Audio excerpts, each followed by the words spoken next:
Tepat di malam hari, Dean pun sudah tertidur di kamar. Hani pun yang baru pulang melihat bahwa Dean sudah tertidur sangat pulas saat ini. Sedangkan Hani mencoba untuk menggunakan lencana liciknya agar Hani pun hamil sehingga memberikan adik untuk Aura. Ternyata Hani pun tidak bisa menggoda Dean. Justru di saat Hani ingin mencium Dean, Hani pun langsung ditolak dan dicueki oleh Dean. Hani pun sadar bahwa Hani tidak akan bisa mendekati Dean karena Dean saat ini sudah begitu sangat mencintai Tias. Keesokan harinya, Dean dan Tias pun bertemu di sebuah taman. Disinilah Dean mengungkapkan semua isi hatinya kepada Tias, mengajak Tias untuk tinggal satu rumah. Dean pun mengatakan bahwa Dean tidak bisa melupakan Tias dan tidak bisa berjauhan dari Tias. Dan di saat Dean dan Tias sedang bersamaan, dari kejauhan ternyata Gino pun melihat bahwa Dean begitu gigih saat ini untuk mendapatkan istrinya kembali. Namun Gino menganggap bahwa Dean telah mengkhianati cintanya Tias sehingga nekat untuk mendapatkan Tias kembali. Pak Farhat dan Hani bertemu bahas keadaan Jidan saat ini. Dengan penuh rasa bahagianya, Pak Farhat mengatakan bahwa dirinya telah membuktikan cintanya kepada Hani dengan berhasil telah menyingkirkan Jidan.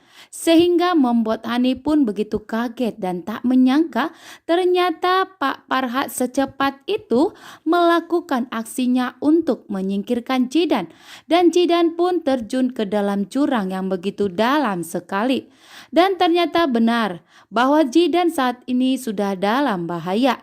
Jidan pun sudah masuk ke dalam berita. Di dalam berita mengatakan bahwa Jidan dan mobilnya terjun ke dalam jurang yang begitu dalam. Sedangkan Jidan belum diketahui kabarnya saat ini masih hidup atau meninggal dunia. Sehingga membuat Hani pun begitu panik di saat menonton berita tersebut. Dan terakhir di sini Hani pun dipergoki oleh Tante Wulan karena melihat Hani sampai gemetaran dan keringat dingin mendengar berita bahwa seorang mobil telah terjun ke dalam jurang yang begitu dalam sekali. Tante Wulan pun sangat curiga ada hubungan apa Hani dengan berita tersebut. Namun Hani yang takut kebohongannya terbongkar. Hani pun mengelak. Hani pun langsung pergi meninggalkan Tante Wulan tanpa berbicara sedikit pun dan tanpa membalas perkataan Tante Wulan. Dan ternyata di sini suasana semakin menegangkan. Gino sengaja memancing kemarahannya Dean dengan mengatakan bahwa Dean lebih baik meninggalkan Tias saja. Jika bersama Gino, Gino pun berjanji tidak akan menduakan atau selingkuh terhadap Tias.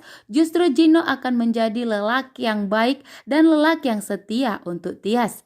Di sini Gino ternyata masih menganggap bahwa Tias dan Dean berselisih paham. Ternyata Gino menganggap bahwa Dean telah berselingkuh sehingga jarak memisahkan Dean dan Tias saat ini.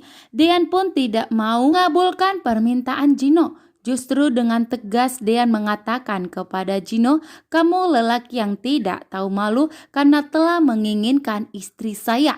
Saat ini Tias adalah istri saya dan kamu tidak pantas untuk merebut dan mengharapkan istri saya.